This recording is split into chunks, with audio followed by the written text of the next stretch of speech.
As one that has been in the media for a long time, I can tell you that there's always discussions about how the media is doing, how social media is doing, and how things are going in general. And of course, we do know that that strike finally ended, and apparently the folks are getting ready to go back to work. As a matter of fact, I just learned that there will be an event taking place at one of the cultural arts centers that I work at. That is because of the media strike ending. They will be showing a movie. Paramount is actually showing a movie about Bass Reeves, who is a legendary African American lawman, and all along those lines. So that particular cultural arts center that I am part of will be showing that film and a kind of preview showing before it is shown the final episode later on, and all in that space. So we actually had a meeting yesterday with the promoters that are doing that event and are glad that it'll be coming to this particular cultural arts center and all along those lines. So I'll bring in my good friend from California and see what he's got to say about a number of things going on in the media. So I'm glad that things are starting to open up. Like I said, I actually met with some people that were connected as promoters with Paramount, and we know Paramount is one of the major networks, and they've done this whole movie around Bass Reeves, who was a legendary African American cowman, and all along those lines. There was actually a movie, and I'm curious when Toby joined us if he knows the North Carolina connection, because there was a 2010 full movie that was made about Bass Reeves, and now they've done this mini series as well. So I think James House has some ties to North Carolina, but I'll ask Toby when he comes in if he's aware of what those ties may be and all along those lines. But there's definitely it's a great Western, and a Western that is getting a lot of attention and all along those lines, and has got some name actors that are participating. So it's just good seeing these things happen. I also saw that there is a remake, because I was talking to one of my coworkers about that, around Color Purple and all in that kind of way. So we're also seeing remakes being done as well, and they are sometimes getting some new play as well. And there are a number of other things taking place as well. So I'm going to bring in Jatovi, and I'm also going to bring in some other people to talk about media, and we may get to some other conversations as well. But Jatovi, it seems to me that James House, who played Bass Reeves in that 2010 movie, had some North Carolina connections, but I can't remember what those North Carolina connections were. But I do know that he did a show called Spoil the Save the Rod, Spoil the Child, which starred a local radio personality, Melissa Wade, and all in that space. And he was in that particular production. And I think he went to a school that actually got in trouble because of the federal government, because it was one of those private profit schools and all along those lines. But I think Living College doesn't exist because they were one of those colleges that unfortunately got their money pulled from them. And there were several of those, including probably like some of the Trump schools, but they were the victim of that and are, I don't think, in existence anymore, even though they were around for a while there in Raleigh. And I think they had other offices in North Carolina as well. But they were one of those private colleges as opposed to the way that we usually think of colleges and all along those lines. So they suffered in that sense. But I think James might have even got his degree from that particular area as well. But just y'all's thoughts around the opening. And I'm going to bring in Rick Rosner as well. The opening of things coming back into play, because like I said, there are a number of things. I can mention some other ones, and we might get to them, that are coming around. So there's a lot of people that are glad to see the strike is over, and now people are going back to work and all in that space. So Rick, any thoughts? Because like I said, that later on in this week, I believe it'll be on Sunday, so about 6 days from now, we'll be showing that Bass Reeves Yeah, series. I'm not familiar with the man, so I can't comment. No problem. But what is your thoughts just around Hollywood opening up in general and everything? Well, it's in the fullness of time, AI will screw over everybody in Hollywood, but it'll also screw over everybody in the world. AI is going to bring a lot of bad, a lot of good. I mean, the strike, one of the issues was how much can the studios be allowed to replace writers and actors and everybody else with AI? And they got some concessions, but really AI is an unstoppable force that is going to just bulldoze the world. So it'll make things better temporarily, but really you can't fight the future. You can only like educate yourself about the future and kind of get in a more defensive posture. Well, speaking of not being able to fight the future, there is a major industry. I do see you, Jacoby, and I want to get to your comment, but there is a major another part of the industry. There's because I said they have a strong film community as well. As a matter of fact, earlier as we were ending the news show, they were having a conversation around comic books and all along those lines. So it's my understanding, Travis, that Australia actually has a significant film community as well. Y'all might not be Bollywood, which we know is the Indian Hollywood, and you might not be Nollywood, but I'm thinking there may be an Hollywood or something like that that is a strong Australian film industry, because we do know that Olivia Newton-John and a number of other people that have had film careers have come from Australia. So just wondering your thoughts around how the Australian film industry is doing, as you are a media personality like myself and everything, and you definitely observe some of the things going on in your great country and all along those lines. So how is the Australian film industry doing? Oh, it's dead. Like, it doesn't exist anymore. All of our actors have all gone offshore. There's a few little tiny cartoon animation companies left over in Melbourne, but it's just dead. It doesn't exist. I think the AI is going to be an interesting one, not so much on actually the writing of the scripts, but what it's going to do is, especially in the countries where they used to have a really good film industry like Australia, all the small studios will be able to speed up the speed at which they can do editing, the processing of getting a video from being actually recorded and the story done to the point where it actually goes to market. I've done some experimenting with ChatGPT, and I find it's very useful for setting structures on emails, letters. It's terrible for writing email, like essays for schools, stuff like that. It'd get a very low passing mark at best. I don't know if this is because it learns from getting input putting into it. So the more people put into it, the smarter and better it gets. So it's like a very, very small child. You've got to nurture it, raise it. Depending on what you put into it will depend on what comes out. But a lot of people have to remember that AI is still a tool. And the dangerous part on AI is not so much that it's going to start taking people's jobs.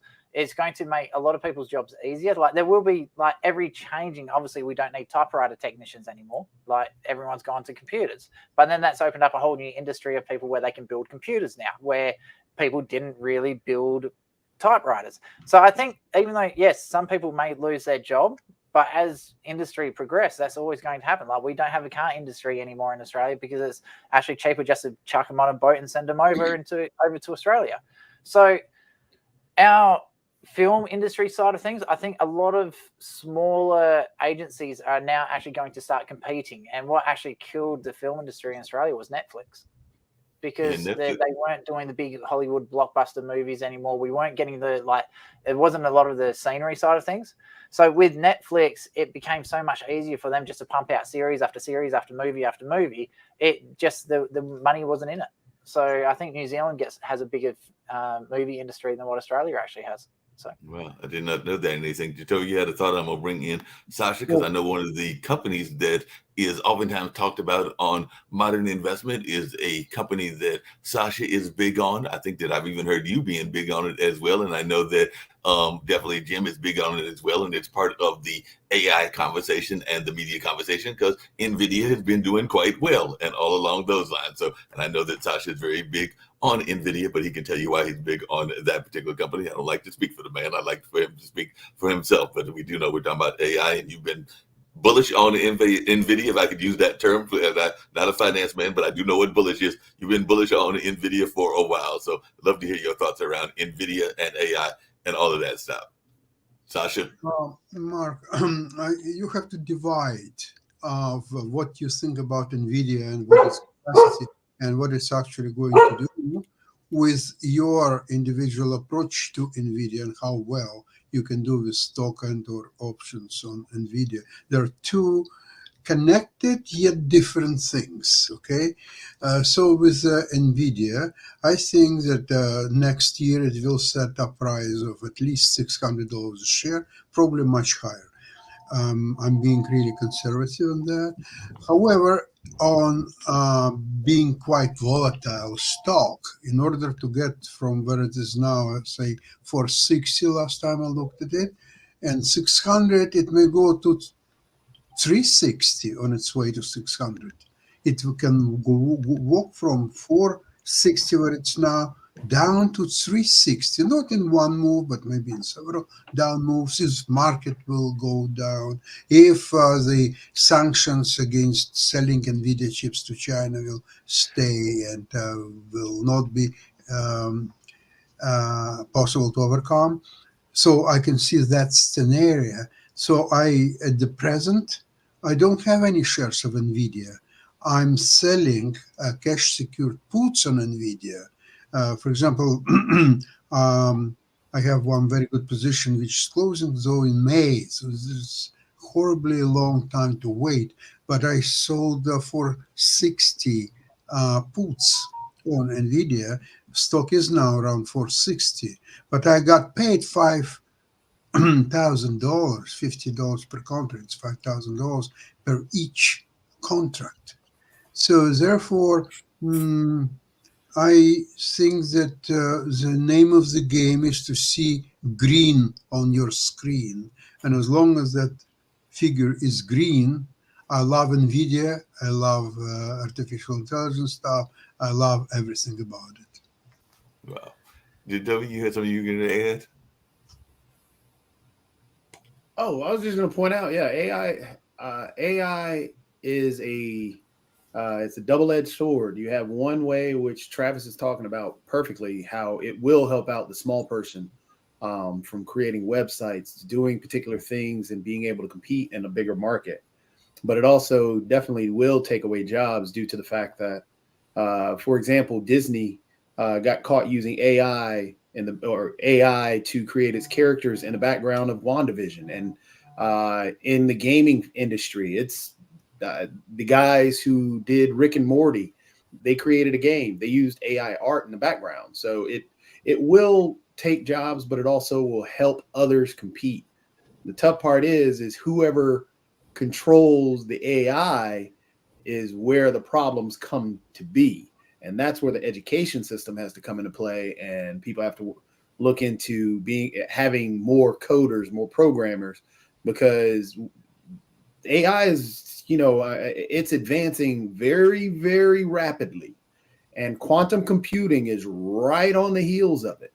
And, if we can't keep up with the technology, WALL-E, the movie from Disney, how we all flew to space because Earth became junk. But we were all fat and lazy because AI did everything for us. That's, what's going on. Well, speaking of that and everything, and I'd love to hear Jim's thoughts around this and everything, but I had seen some research. We oftentimes talk about media and its impact on our kids, and apparently the Pew Research Center recently did a study that says that, and I was actually surprised at this number because it actually sounds relatively low, but 1 in 5 teens say that they're on YouTube or TikTok almost constantly. So that might be what the term is the word constantly. But definitely their latest surveys on teens and technology found roughly the same amount of internet use as last year, but substantially more than when the survey was conducted in 2014 and 2015. So nearly half of the teens say that they use the internet almost constantly, which is on par with what they said last year, but roughly double the 24% who said this in the 2014-2015 survey, and roughly 9 out of 10 say that they use YouTube, making it by far the most popular social media channel for teens, and 71% of them say that they use it once a day or more. Most teens use TikTok, 63%, Snapchat, 60%, and Instagram, 59%, but use of Facebook and Twitter is declining. So I guess because they are owned by some major individuals, namely Mark Zuckerberg in the case of Facebook, and in the case of Twitter, I think that's still Elon Musk and all in those kind of folks, even though it's now called X and everything. But I know we've got a couple of people here on this panel that are parents. I'm only a proud uncle, but I know Travis is a parent, and Jatovia is a parent, and Rick is a parent as well, and also Sasha and Jim, I think, as well. So what is Right. So a teen who's always on YouTube is not a teen who's getting pregnant. Teen sex is down 25% in the past couple decades. So it's not all bad to just have your face stuck to a screen all day. Any thoughts about that, Travis? You mentioned earlier you got 2 daughters. Are they glued to the TV or to the computer? And are you trying to find ways to regulate their use of the computer since you've got those two? I think you said they are teen daughters. How gentle can I be on answering this one? Don't be gentle at all. We don't believe in gentle on Pod TV. I know your answer.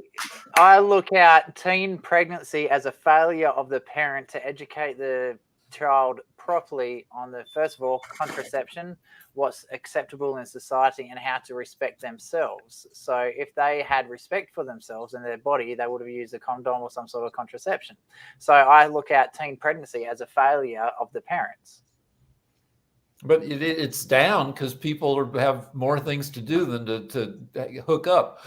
So I want to talk about how Star Trek and Star Wars are crap at imagining the future. With the future coming at us the way it is, we need to imagine a future. And I don't know how many Star Trek series there have been, probably 8, 6 Star Trek movies, and Star Wars, endless products. And those our shows are basically Westerns in space, and they do not have a fleshed out, well imagined. I mean, especially you go back to the original Star Trek, and we've already surpassed, all the technology they had, except for going faster than light.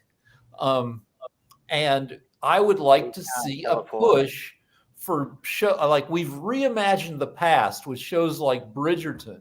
I want to reimagine the future away from the standard star stuff that we've gotten used to. Hey, Rick, along those same lines, and I'd love to hear everybody's thoughts about this. I went and did this talent show yesterday and everything, or last night, and I was with my friend who drives a Tesla. So I was driving that Tesla down to the show about an hour and 15 minutes, hour and 20 minutes from here. And I was mentioning the notion of us, to your point, Rick, having flying cars, because as many of you folks that watch this network know, I am a non-driver, get around by bus, get around by friends. And of course, Pit and Pat is what we used to call feet. And that's what I still call feet, and get around by Pit and Pat, if you want to use that nickname, and all along those lines. And when I mentioned the notion of a flying car, even though he loves his Tesla, my friend Martin, he was like, I don't think I want a bunch of people in flying cars because they can't drive regular cars. So I'm not trying to have cars cluttered with flying cars. I got in 3 days, I got hit by 2 different people, neither of whom realized they hit me. So yeah, flying cars would be dangerous, but LA is talking about having some flying taxis ready in time for the 2028 Olympics. So I don't know, maybe, you'll have giant drones that are flying people around, and you'd hope that they wouldn't be piloted by humans or incompetent AIs, that we'd have, there's a new movie on Netflix called Leave the World Behind that has a great scene, maybe the best scene in the whole movie. That involves a whole bunch of Teslas. Don't spoil the movie for me, Rick. I was going to watch it tonight. All right, but just do it. Okay, I won't.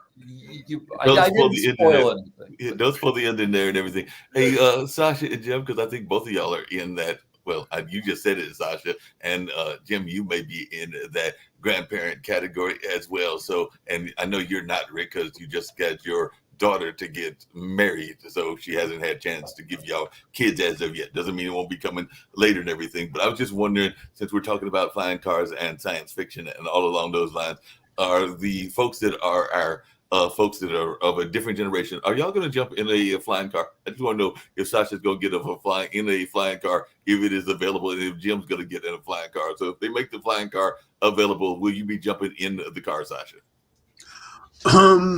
I would have a few drinks before I would consider to go in the flying car.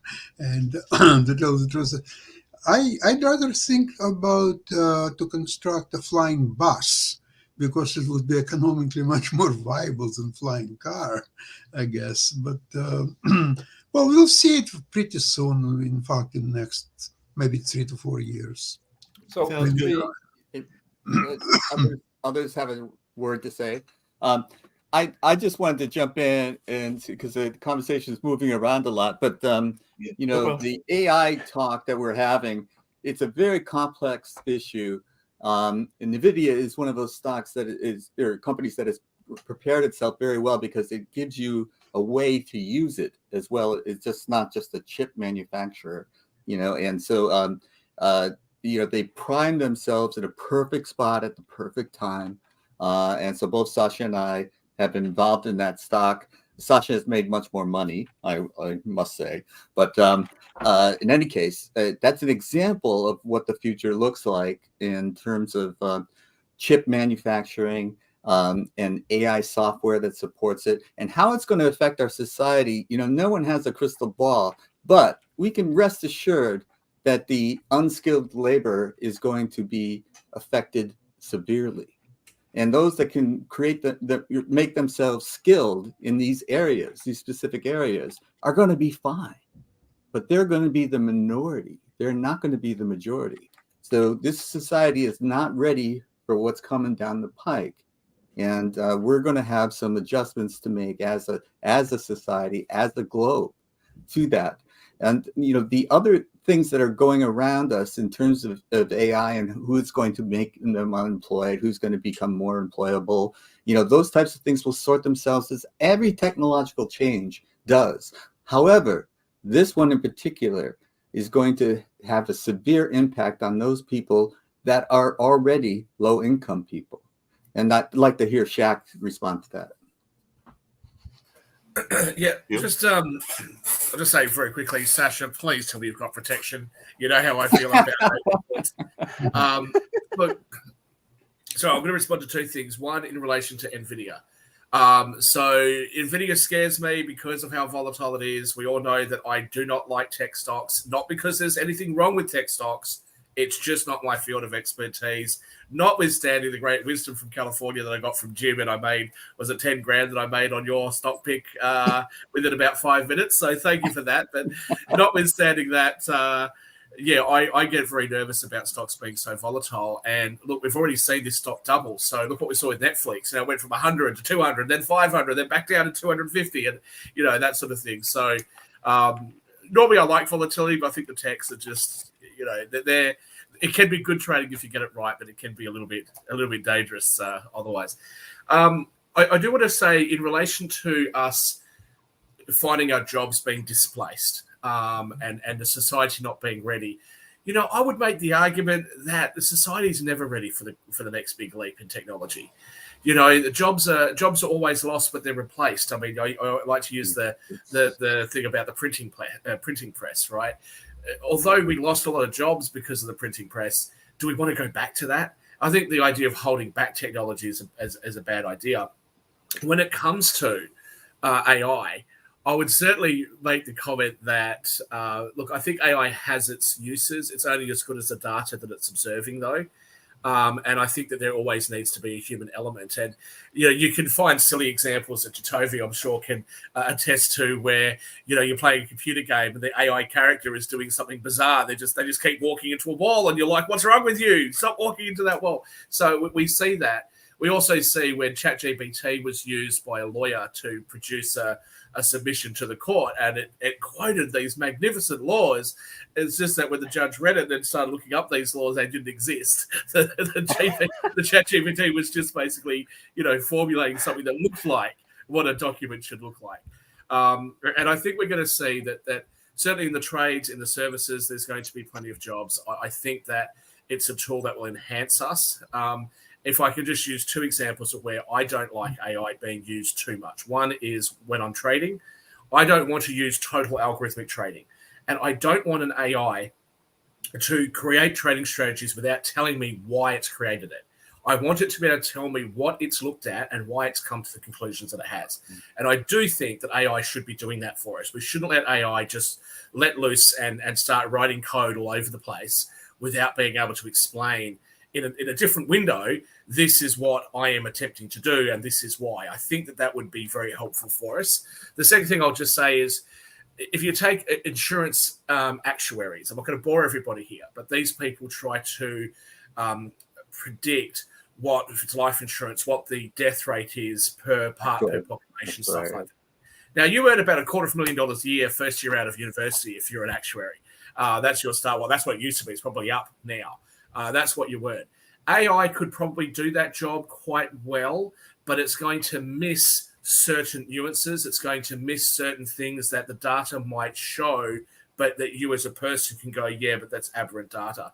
So I think that's just another example of, I think it's a tool. I think it will help us more than hurt us. The same as robotics being used in factories, which has displaced some factory workers, but it's led to greater efficiency. I think these things will be tools. I don't think it's anything to be afraid of. Even though I'm a technophobe, I actually think it's something that would be helpful. Maybe I'm going to spend some more time in California, Jim and Rick. Well, speaking of spending time in California and all along those lines, because I do believe in self-promoting some of the things that are going on the network, and we do have that store. So if folks are watching right now and they are even watching it in reruns, they can go to podtv.tv and see the store section, and they might get a mug. I have not bought one yet, so I don't have one to display, but they might see a mug or I think there's a desk mat that actually has David Walker's name on it, and a couple of other things that are out there as well that are available. And Jim has this amazing show, and there are two people that are on the panel today, maybe all three people that are on the panel today that have been guests on his show and all along those lines. So I'm going to turn it over to Jim so he can tell you about Change Your Mind, which has had the pleasure of having both Sasha Starr, Shaquille Latimer, and I believe Jacoby McDuffie as a guest on said show. So I'm going to turn it over to you so you can tell a little bit about the show and some of the amazing conversations that you've had, because I do know that Shaquille was the last guest, and apparently y'all are talking about healthcare and all along those lines. But definitely share a little bit about this amazing show of yours. Well, thank you. And I'll get back to Rick as soon as I'm done, but I don't want to pass up the opportunity to promote my own show. And Rick and Travis, you're going to be getting calls from me to be on the show. And the idea is that in our society today, I say that I live in the divided states of America, and how do we become united again is the theme of this show. And I'd say that unity is not uniformity. We don't have to dress alike, look alike, act alike, think alike. But we spend so much time changing other people's minds or trying to change other people's minds. We've lost the skills of changing our own, of mindfully listening to others and thinking about what others are telling us and using that information to make our own thinking a little sharper, a little better, and to not be so entrenched in our thinking. Some of these beliefs were given to us by our family, by our the people we grew up with, and it's time to take a look. Some of these thoughts that I've had all my life, are they still valid? And so I ask my guests to come on and change my mind about a subject. And, most of the time I learn. And I would say every show I have learned something that I hadn't thought about previously. But let me pass it to Rick. You've had your hand up for a while. All right. So I just want to go back to flying cars for a second and say that just because the technology is available doesn't mean you should use it. We're at the end of year 4 of the great sadness of COVID, but you may not remember that what kicked off the great sadness in February before COVID happened was Kobe Bryant thinking it was fine to zip all over the place in a helicopter. And no. Then on a different subject, back to AI.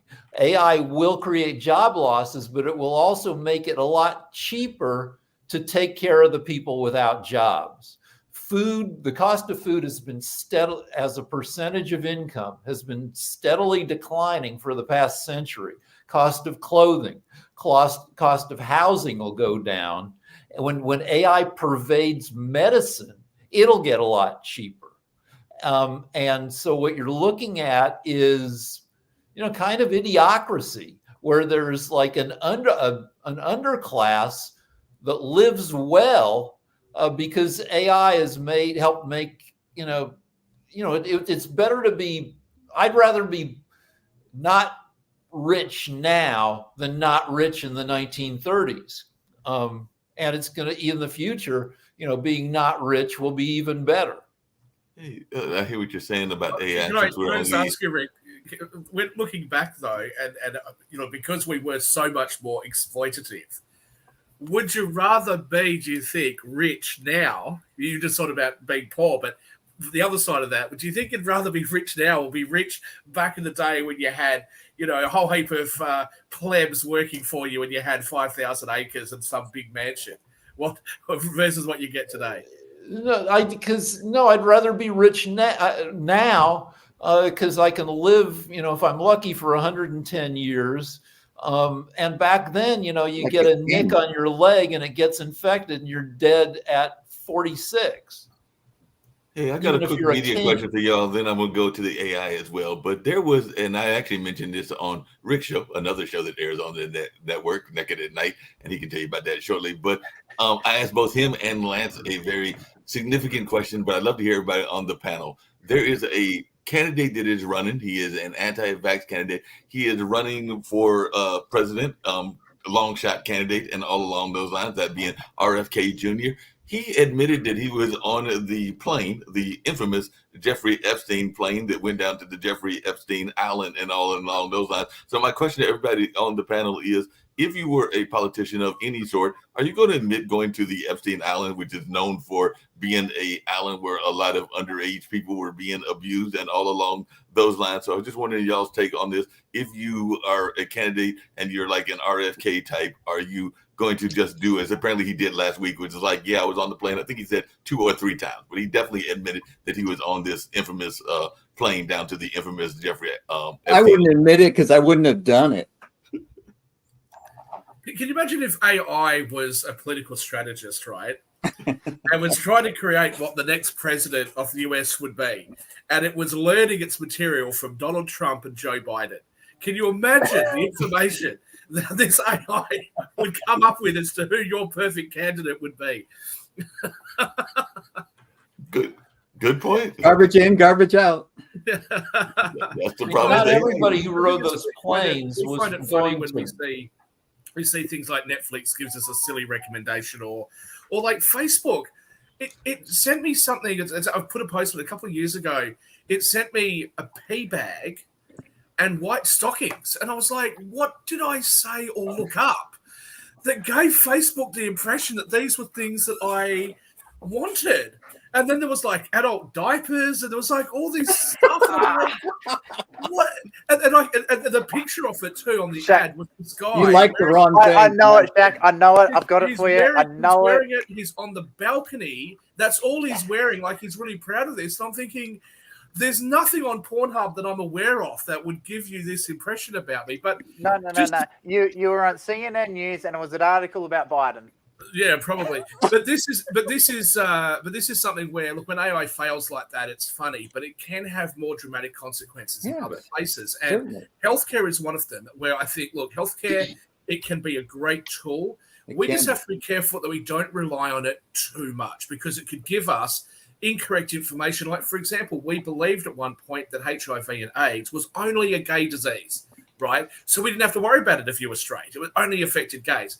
I would suggest that AI in a more sophisticated way would be very capable and very likely to come up with incorrect information and assumptions just like that. And that could end up costing us lives.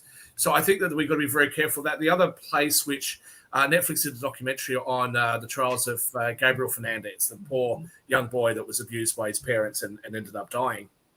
And they talked about using AI as a potential way to recognize when a child may be at risk and what sort of parents may be more likely than less likely to do things. But then what do you do as a result of that information? Do you then go and spend more time interviewing parents who are not yet proven to have done anything wrong because the computer told you to? You know, it is a slippery slope. As I said, I'm not scared. I just think that what we need to do is we need to talk about how best to safeguard ourselves against the aberrant behavior of AI, which is inevitably going to come up. Hey, Jacoby, real quick, and I'll get to you first, and then Rick and everything. But before I get to you, Jacoby, I think that there is a gentleman that maybe it'll be AI doing sports as well eventually and everything, because there is a recently completed tournament that just happened, the NBA Cup. The LA Lakers won the NBA Cup. So big shout out to Jim Ead and all those people out there in California and everything. But they won the inaugural cup, and apparently this was Adam Silver's attempt and you might even know Adam since he went to Duke at some point, and all along those lines, trying to boost the ratings because we know the All-Star games were suffering and all in that space. So it was his attempt to boost the ratings, and apparently it worked. So we'll see if it actually works in year to year and all along those lines. But what is your thoughts about maybe even AI coming into sports, and maybe they won't be basketball players like LeBron and Rick Rosner? I mean, not Rick Rosner, LeBron and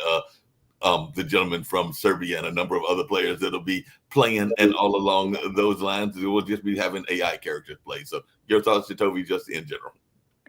In terms of the actual the in-season championship, it actually worked. It was one of the things that they were doing, not only to increase viewership, but also to get the players to stop the load management where they wouldn't play. And so it made the actual in-between. Other sports have done this or are toying around with the same thing. Major League Baseball in the minors, what they did is they split the season. I don't like what the minors have done, but what they did is they made the first half important and they made the second half of the season important. But that's what they're testing out in the minors, which will probably make its way to the majors.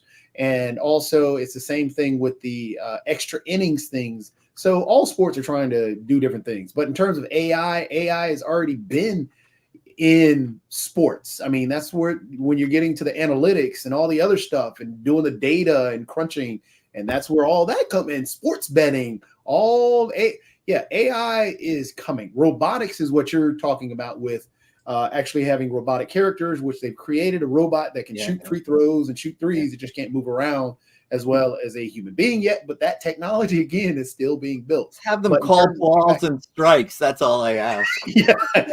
And actually, they're using robotics to call balls. And, I know. That's the one thing I really want. But that's been the wildest thing is watching the advancements of that and all the camera technologies they've been using for that. But in terms of AI, the scariest part about AI that's coming is that singularity where it's teaching itself.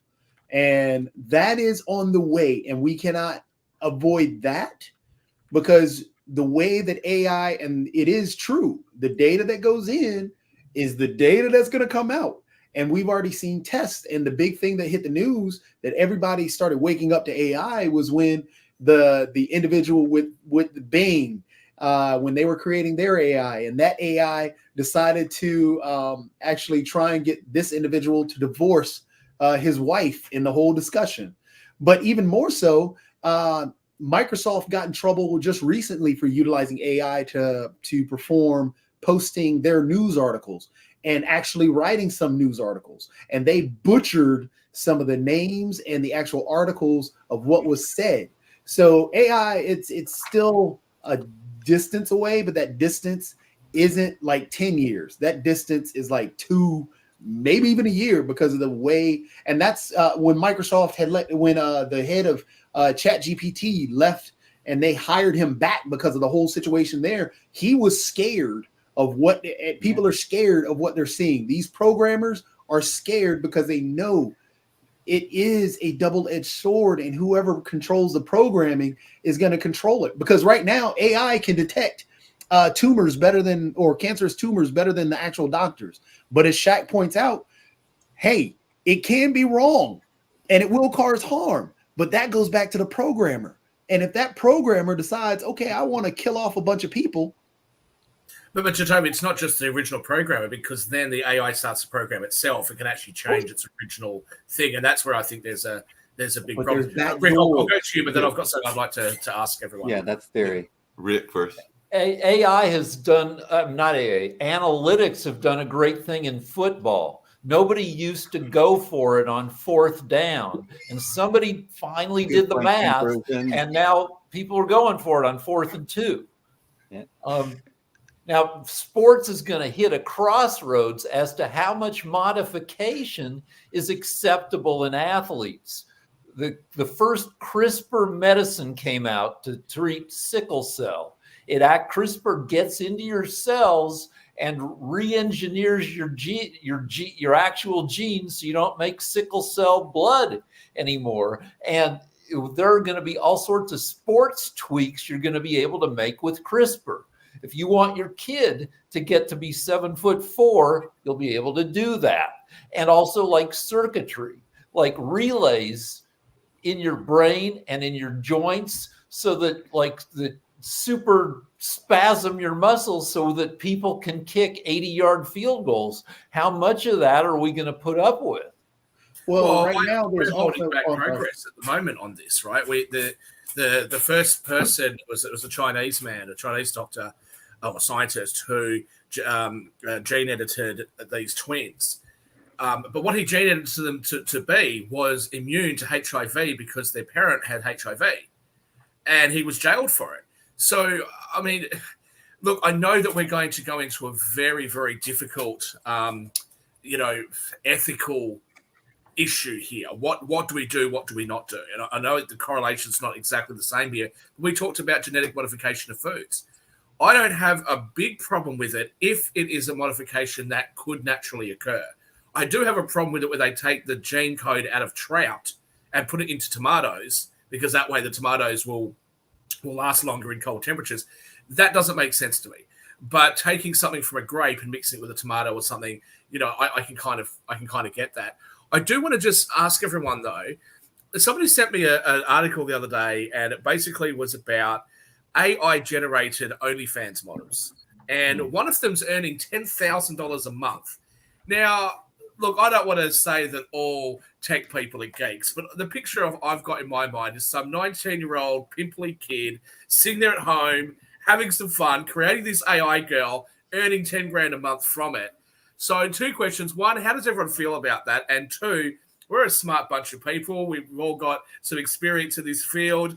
Get to Toby to talk about the rendering, maybe get a couple of you other guys to help with the code. Travis can come in. What do you reckon, guys? Is this our next business venture? I've probably looked at more AI girls than anybody else on the panel. No wonder you're worried about people losing their jobs. What are all the working girls supposed to do, Rick? Well, that's like the porn industry was destroyed 10, 15 years ago by smartphones. Porn used to be owned by the mob. That if you wanted to make porn in the 50s, you'd make a movie, and then to get it distributed, you'd have to go through the organized crime. And then it became these big companies like Vivid, and then those companies were destroyed by hobbyists doing, freelance porn, gonzo porn. And now all those people are going to be chased out by AI.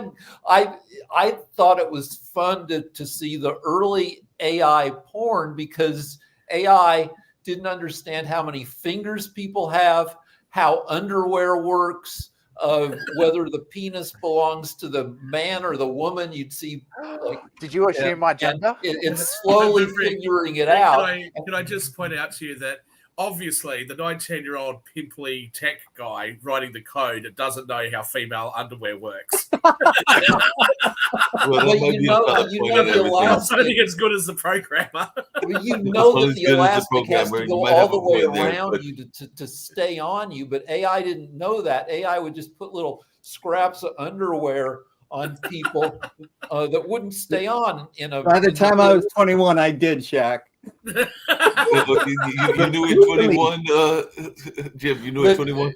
Well, I'm gonna tell y'all something that was interesting, and it was the opposite story that you usually hear, because we know that and I wish I could think of the name, but there are these models that come to various sporting events, since we're talking sports and all of that. And like I said, I was doing the Apollo show yesterday, and one of the fan members was one of those NASCAR models. So the NASCAR pretty girls that sit there when the people are after the race, and it was one of those companies. It's one of the Z companies. You may think of it, I just can't think of it right now. But she had moved to this small town to marry her high school sweetheart. So most of these models wind up marrying the race car drivers, but she actually moved to the small town to marry her high school sweetheart, and all along those lines, and was not in the skimpy outfit when I saw her at the contestants. But maybe she'd been listening to that, hey, tell Laura I love her, and thought, that's it, I'm not going to go with the race car drivers. That's what I can tell you 2 disquieting naked AI lady trends. It's obviously kiddie porn is illegal, but it's not really illegal if the people aren't real. And I No, noticed no, that's not true. No, that's I'm not. a little That's not scared true. that you started If the it, comment if it off is a with, depiction, Unicorn's not if it illegal, is a- but if it is a depiction of something, because I want to make sure the audience knows this, so they don't go and draw some picture and get themselves in trouble. If it is a depiction of somebody who is underage or who would be considered by a reasonable person to be underage engaged in a sexual activity, then it can actually be deemed illegal in the United States and elsewhere. And very interestingly, case law in Australia from about 30 years ago now was somebody had created, and I don't think they were in overly sexualized things, but naked Bart Simpson and Lisa Simpson images, right? And I think a lot of people were looking at it just going, hey, this is funny, this is kind of cool, right? Because everyone likes, we all grew up with The Simpsons. Well, one guy in Australia actually got prosecuted for it, and he actually got sentenced. He got convicted and got sentenced. Now, I personally think that's ridiculous. Yeah. I think that, look, there's a difference between child abuse material and something which is just kind of being silly and being a joke. But Australia is actually the only country that I know of where those particular images were illegal. Because somebody showed them to me in America, and I went, and that's why I was going to get to this at some point. Actually, in law enforcement, I was going to get to this at some point or another, and I'm going to now bring it up again. But one of the articles that I found quite interesting, and we can go through them, and maybe some of y'all know these, but apparently there is an article that was recently published that is 17 cartoons that are definitely not for children. As you can see, this one, we've got a horse in the bedroom. Literally, it looks like post-sex and all along those lines. And then it actually goes through some of the cartoons that they say are definitely not for children. This one is called BoJack Horseman. it's and BoJack Horseman, one of the greatest shows you can ever watch. I think it's on Netflix. Oh, BoJack Horseman is about a washed-up sitcom star who happens to be a horse. He was a star in the 90s, Mr. and Ed. now he's depressed and alcoholic, and it makes fun of Hollywood. It's like a joke every 12 seconds. It's it's one of the best shows I've ever seen. That sounds like me, except I was never a star. And you were never a horse. I was washed up before I was. Well, I am a about horse. this one? Does anybody know about this one? This is apparently Afro Samurai, which does anybody know about this one? I watched Afro Samurai a lot. Afro Samurai was a great anime. It came in after it was on Cartoon Network. It came in after Samurai Champloo, which Samurai Champloo is one of the top 10 samurai animes that came out, and this one came in afterwards. It's a good show. It's super great. Samuel L. Jackson actually voices the Afro Samurai. Yep. Yeah. If He I did a remember, it was bloody good job of RZA it. didn't RZA do the If it's going to come to kid friendly, sound, if Samuel L. Jackson's soundtrack? involved in it at all, it's not kid friendly. I mean, we all know that. Like, we just established that bit.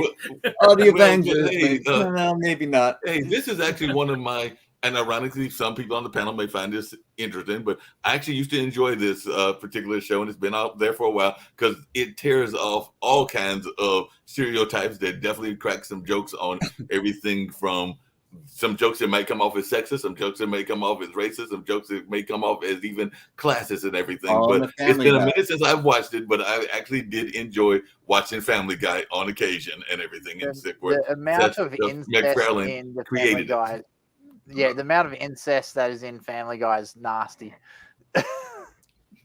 So some people like to say that there are things that you can't joke about anymore because you'll get canceled, and that's a great tragedy. Shows like Family Guy and South Park show you can joke about anything, really, as long as the jokes are smart. Yeah, the joke in any form of comedy, if you do not include the people, if you include the people, you can actually make the joke. And it's just about how you tell it. Tosh .0 is one of the big ones that does all some extremely racist jokes, if you want to say, but he can get away with it the way he tells the joke and includes people in it. Same thing with Chris Rock and all the other ones. Yeah. Boondocks, honestly, was one of the greatest I don't shows. think what is your thoughts around? I don't Hold think on a it's second. necessary. Hold on a second. Just tell me, what is your thoughts around Boondocks? Because Boondocks did get some criticism even around its racial portrayals and everything. And this is a picture from Boondocks. I loved Boondocks because it started as a comic strip. Aaron Magruder brought it up and kept true to his comic strip and the message that he wanted to put across and what he was telling.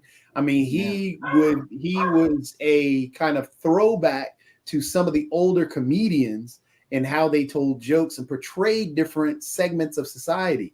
One of the best episodes was the one, Stink Meaner, his episode was great. Named Slickback was awesome. But one that he poked fun at how if MLK Jr. were to come back, if he did not die and he just had disappeared. And he had poked fun at the African-American community about how, things are and so on and so forth. But he included things and put things out there in ways that people understood. And people like, hey, he's right. Yeah. This is I don't think that it's actually necessary to try to be inclusive of everybody in jokes, because I think some people are just not going to like certain topics and other people are. And so I think that people can choose what sort of humor they like and what sort of humor they don't. And one of my favorite, my favorite comedy show, showing my age a little bit, is Fawlty Towers. They did an episode in Fawlty Towers which was about Germany, and it was, it's in the 70s, so the World War is still relatively recent in their minds. And this particular episode, the Germans were quite upset about it because they were poking fun of Germany quite a lot. And Andrew Sachs, who actually plays Manuel, is actually German. So what they did was they actually didn't air that particular episode in Germany. So the Germans found everything else really funny, but we're not amused by that. And I think we just have to recognize and be grown up enough to say, look, there's going to be certain jokes and certain things said that we sometimes don't like. We don't need to cancel people. We just maybe don't watch that particular episode or show if we're not into that. And I watched Fawlty Towers a lot as well. I watched a lot of the British shows because of the dry humor, and some of it was great. One of the greatest shows right now is What We Do in the Shadows. Love it. One of the greatest shows that came out of New Zealand was Flight of the Conchords. Love it. But what they did isn't that they just poked fun and told this group that they were bad or they were the way they told the joke. What I'm talking about inclusive is making sure that, you understand the points that the things that you shouldn't say, but you come up to that line and then push the envelope to include those individuals and make sure that you're not, hey, I'm just going to say this because I want to say this and I think it's funny.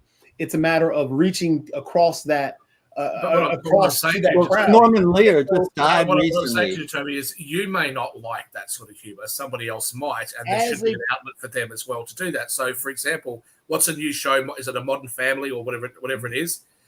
Now, that's supposedly a very inclusive show. No, I don't get it. I don't like the humor. I think it's boring, so I don't watch it. But I would never advocate for it to be cancelled. Nobody's advocating for it to be cancelled. It's just how they tell the joke. I'm not saying inclusive like, hey, we got to include everybody and make everybody. I'm going to date myself by saying that Norman Lear, who just passed away recently, created this show All in the Family. Yes, and it was followed by a lot of shows afterwards. But it touched on things that people thought were unspeakable on television. Mm-hmm. This was in the 70s. And it changed the way people related to one another. And it changed the way that we were able to communicate humor. And some people took it too far, and there was backlash and things like that. And, some people identified with the racist character, Archie Bunker. And so, it was a mixed bag in many ways. But it changed. Jim, just really quickly, along that same lines, isn't there a little bit of irony in that? Because I did like All in the Family. There was a couple of the shows that I liked and everything, but there was a mixed bag, and I have a great deal of respect for Norman Lear. But I would argue, and I don't know that either you or Jacoby or even Rick, because y'all are in California, I would argue that while one of the TV shows that definitely was liked by a lot of people that might be considered racist or biased and everything was All in the Family, but there were some serious characters that were very much, as we say here on the network and everything, progressive or liberal. And I would argue, and tell me if I'm thinking this wrong, but I would argue that one of the first feminist shows was actually a spinoff, and that being Maude. Maude, yeah, absolutely. She had an abortion when she was 47. Right. So the key to making modern racist jokes is you're not making fun of racial minorities, you're making fun of the racism.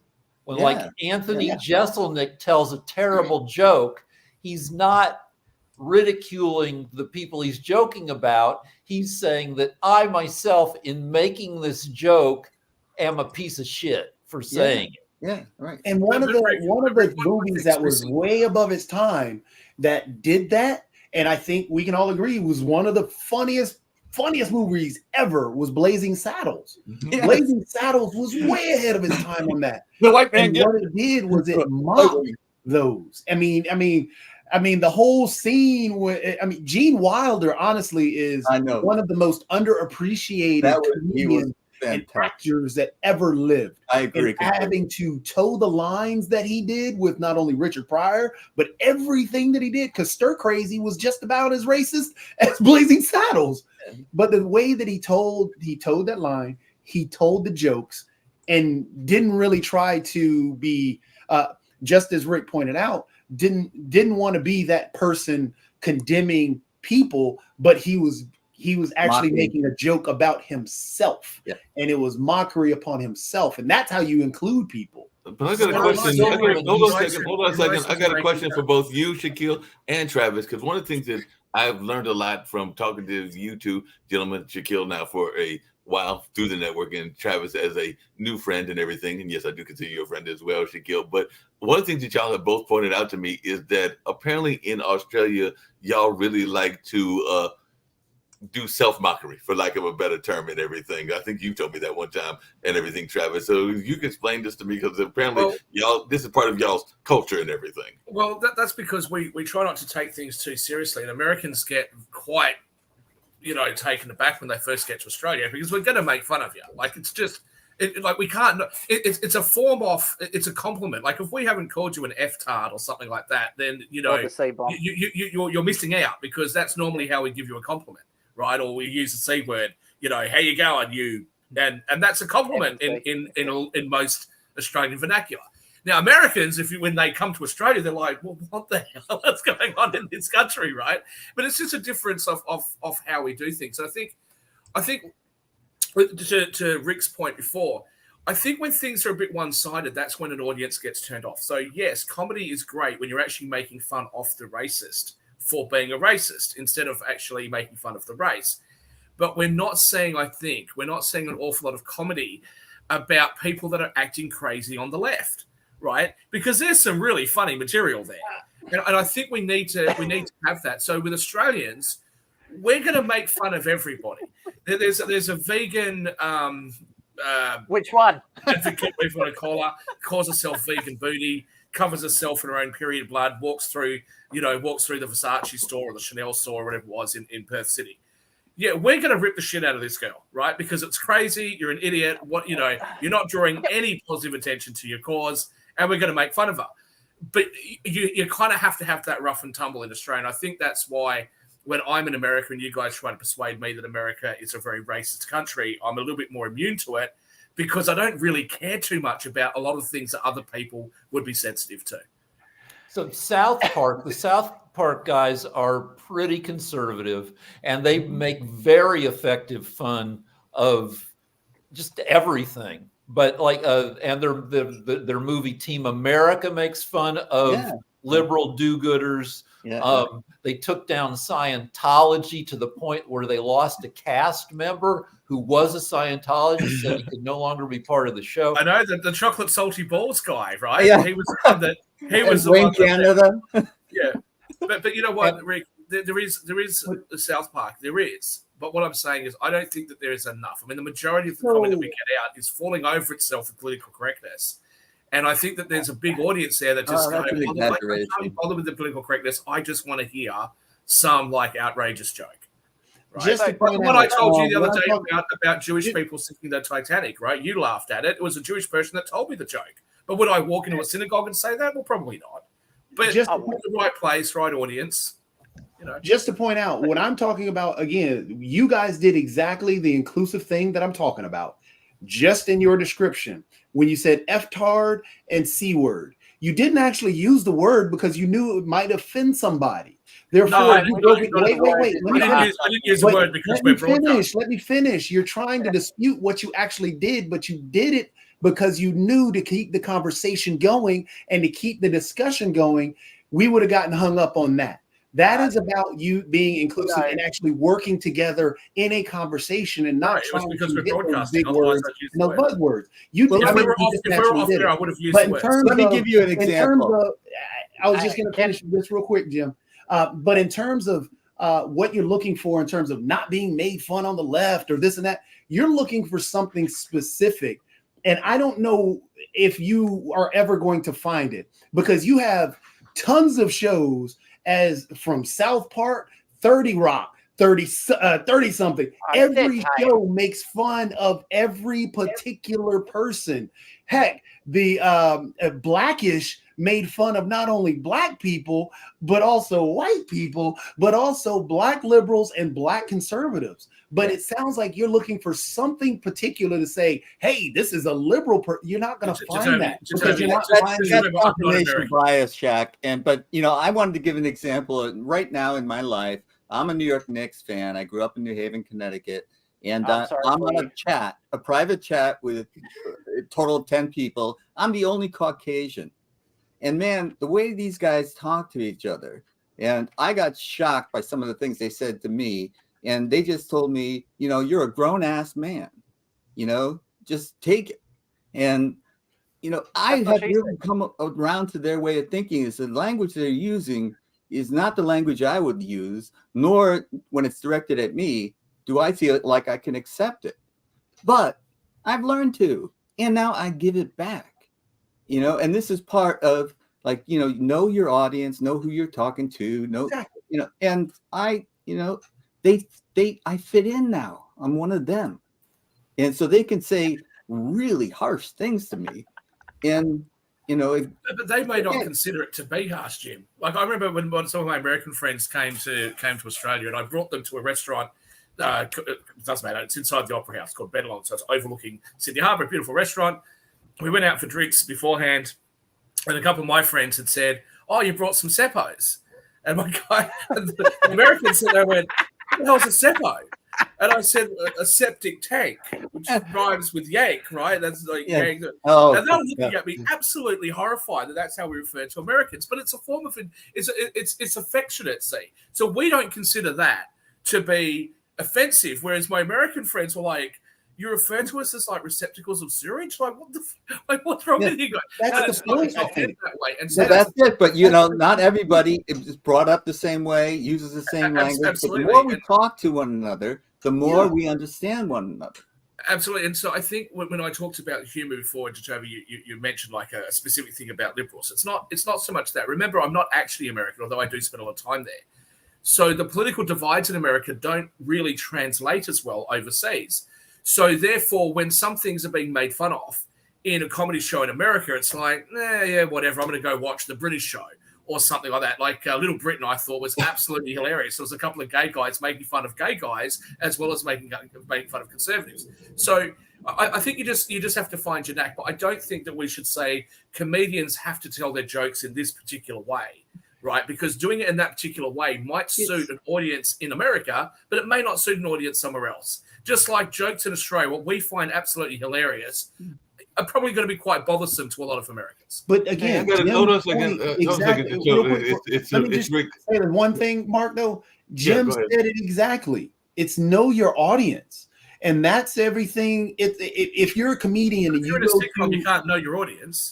Yes, you can. Trust me. As a person who speaks to millions of people every single year, trust me, you can know your audience. But Jatovi, if you're a sitcom or you're making a movie or something like that, you know who your target audience is. Yep. The people who are outside that audience who then complain that this is offensive in some way. My original comment was, just don't go and see that sort of thing. If it's not something that you think you're going to enjoy, then don't watch it, right? Because I'm not going to watch a Garfield movie because I never got into Garfield as a kid. Not because I've got anything against Garfield. I'm just not going to enjoy it, so I'm not going to watch it. Like, what's the problem? Hold on a second. Did you see Barbie? Hold on a second. We can go a little bit over and everything. Because I do know how female underwear works, and I'm so disappointed, right? You got Margot Robbie, Now, we all know that when you go through the shops and you look at those Barbie girls, they're never wearing any knickers. And there was no depictions The of that. sad part is wear off you're in going Barbie girls. through, I'm you're very going unhappy. through I've been kids' off. toys to see what they got under there. No, I was so trying God. hold on a second. We'll go just a few minutes over, but Jacoby, I did have a quick question for you, because one of the routines that I know the Durham Bulls do, which is our minor league baseball team, and you're a part of this and everything, and I don't know because I've never asked you this question. Do we ever, as a team, meaning the Bulls, and it is Durham's team, you ever get any pushback for the sumo wrestling contest? Because it is a depiction of sumo wrestling and all along those lines, and y'all are literally dressing people up in a sumo costume, and then they're wrestling as sumo wrestlers. So I was just wondering, every team does it. And it's not just one to say this one or that one. Every team is cognizant of, for example, Team USA goes to different fields in different areas, and they know that if they're playing a team coming from China or Japan or any other Asian country, their main focus in terms of in-game entertainment is not going to be something that they feel may offend that culture coming in, or that group of individuals coming in. So again, it all boils back to the same thing. You know your audience. You really have to know your audience when you're doing comedy. Your target audience, Shaq, you're going to have people outside watching it, but you know for a fact there are particular things that you can't say. And we just can't have a blanket that, hey, say whatever you want and people will come. No, you got to. Rick's had his hand up for a while, Shaq. Yeah, Rick. All right. So sometimes conservative comedy gets a bad name because conservatives, some of them, don't realize comedy is hard and decide to try to do comedy, like Ben Shapiro, not funny. Now, Adam Carolla, extremely funny, but he just made a deal with the Daily Wire to do a show with his character, Mr. Burcham. Now, I don't know if freaking Carolla is going to be able to overcome the unfunniness of freaking Candace, whatever, like the cast, Megyn Kelly, like it's all these conservative people who are not going to be funny. They're going to, and Carolla, I hope, is able to somehow make them funny. That's why I keep saying conservatives, just in politics and just in general, have got such an imaging problem. You know, Bill Clinton's out there on the trumpet, Barack Obama's cool. And then you get these like George H.W. Bush. Can you imagine hanging out with that guy? Do you know what I mean? Like, they've really got to start looking like they could be just a little bit more fun. I just want to make a comment. I'm being a little bit facetious. I just want to come back to the Barbie movie for just a moment. Now, look, we're all right at the moment. We're all boys. Don't tell me I'm the only one that ever picked up a girl's Barbie girl and did that, right? And then we see our friends or our friends' sisters dressing up in all these Barbie outfits and all that sort of stuff. This movie was made by feminists. I'm not sure who their target audience was, but from what I understand, that scene, okay, obviously you can't be graphically showing that, but for the half of the audience, which are men that have been dragged along by their daughters and wives to come and watch this movie, right? I think that they could have had something like that implied, right? Where all the adult men knew exactly what was going on. It could have just been something that was implied. Maybe it's only Australians that have but because the fact that you were arguing to see more snacks in a Barbie movie, a movie made for little girls, because you made the argument. Hang on, you are arguing to justify so you can see more stuff. Watch OnlyFans and get out what you need to get out, Shaq. Just let it go. The Barbie you didn't go and see. You went and saw the film, Jatavi, and last I checked, you're not a little girl. So all I'm saying is that if you're going to talk about having an inclusive audience and you expect all the male action figures to all of a sudden become feminized and LGBTQ and all these other things, why would you not watch Reacher tonight? The Barbie movie grossed more money than any other movie ever directed by a woman. I think it made more than $1 billion. It might have made two if it was the same in WB's biggest film. Might have made $500,000. It was WB's biggest film ever. So it made $1 billion and everything. Hey, just really quickly, because we are getting to wrap up and everything. But Sasha, I do have a quick question for you and everything. It's about the music and then not so much about the movies. But as I've mentioned a couple of times, I did the talent show and I stopped by this woman's music store and everything, and she claimed that she had a piano. The piano was a piano, but she claimed that the piano was actually owned by Elvis and that it was given to like Elvis's aunt, and then somehow made it to this middle of nowhere store in the middle of nowhere, North Carolina. How do you actually supervise and because you have friends in the music space, you are a musician yourself, how do you legitimize or prove that that was the case? It made a great story when she told me this, but even if she was telling me, I'm going like, how do I know that this was really Elvis's guitar? You can tell me that all day long and everything, yeah. But how do I actually know for a fact that this was Elvis's, I said guitar, but piano is what You're ruining all my pickup lines. I mean, it's called provenance. It's the story of how something came to, what the history of the object, and it's a huge thing in antiques, in online auctions. If you watch Antiques Roadshow, you need some kind of documentary evidence, a letter, a photo of Elvis at the piano, and it's definitely that piano, because forgery is also a huge problem in that field. Absolutely. So yeah, and it can make something worth 10 times more than it would be worth otherwise. Now, I know Shaq would have paid for it and had a mold of Elvis's crotch on it. Let's start to respond. Mark, what's the story? Was she trying to sell this piano? It had been sold to her. She said if the right price was there, she might sell it, but it had been sold to her. So that's a market. Wait until somebody will offer her the right price, so she will sell. Now, if nobody will offer the right price, so she's not going to sell. What was so interesting about that case? I can actually answer that one for you properly. I've got an 1885 Blissner upright piano that I'm in the process of restoring them. On the low C key, when they do servicing of the pianos, and they also write the name of the original owner of the piano, they actually pull it off. Every piano has a serial number on the inside of it next to the harpsichord. So you can actually trace all pianos back to who the original owner was and manufacturer of it.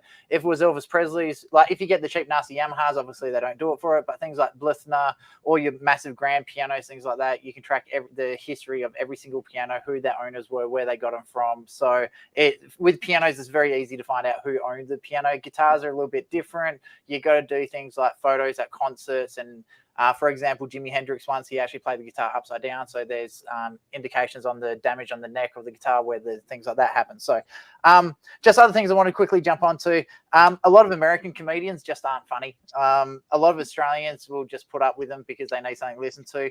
But if you compare Australian comedians to a lot of American comedians, everything's on the table. So I did put a link into the chat section for a guy called Steve Hughes. He does a skit about occupational health and safety and defense. So listen to it. It will get you to understand a little bit about Australian humor. It's funny as anything.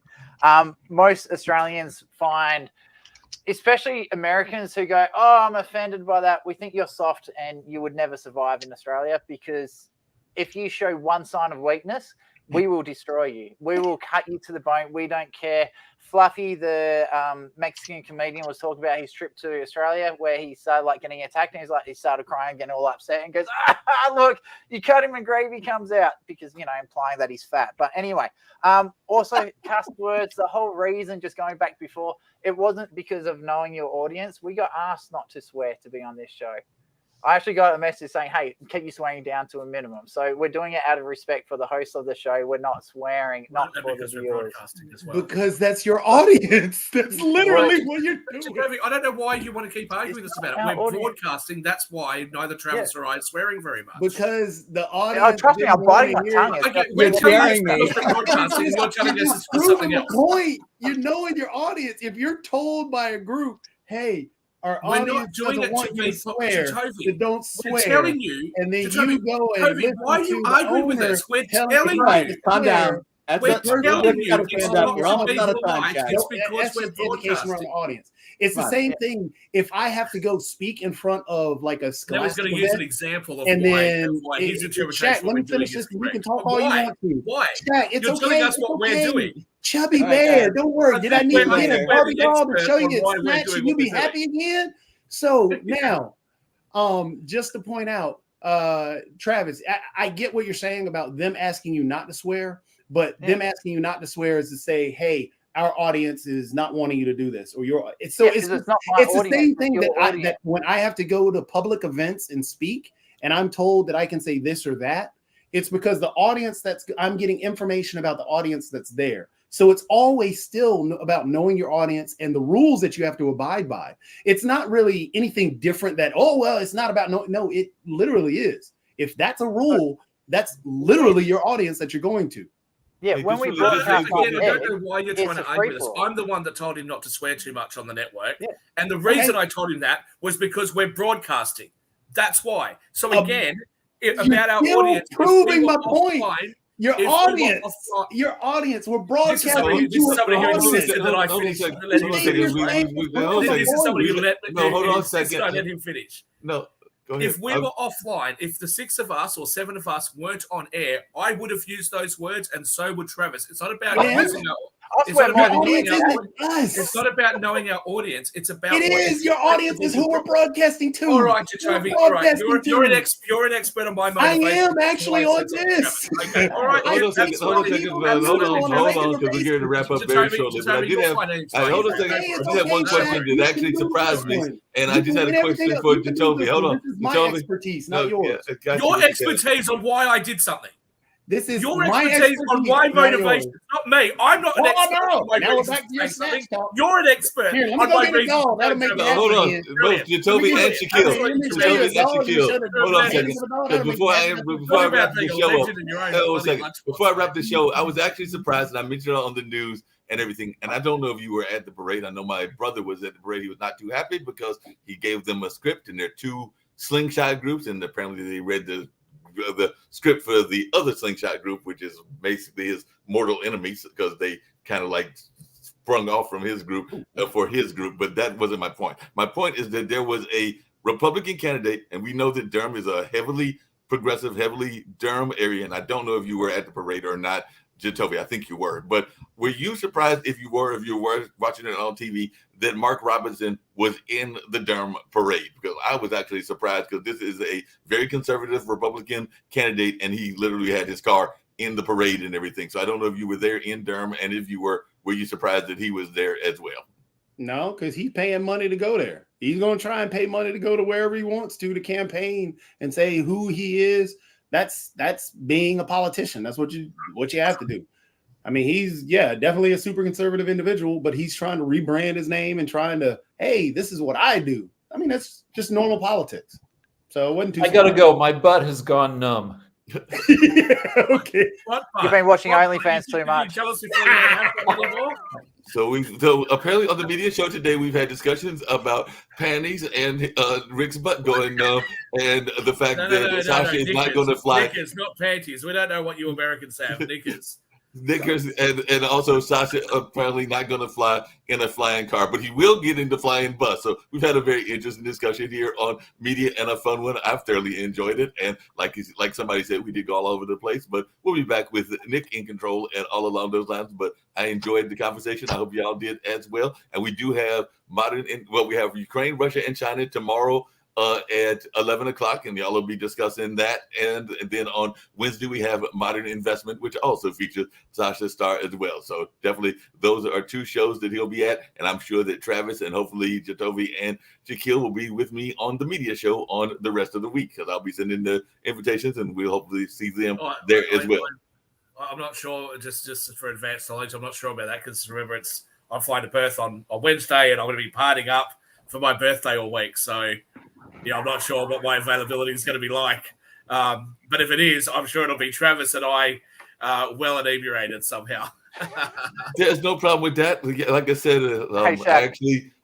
I actually passed on the wine because I knew I had to do shows today. When the lady at the music store offered me that, I should have probably taken her up on that wine. It might have been a more interesting visit. So maybe next time I'll do that. But I knew I had Shaq, other responsibilities, so I didn't grab it this time. we've got to do the show from the bouncy castle full of piss.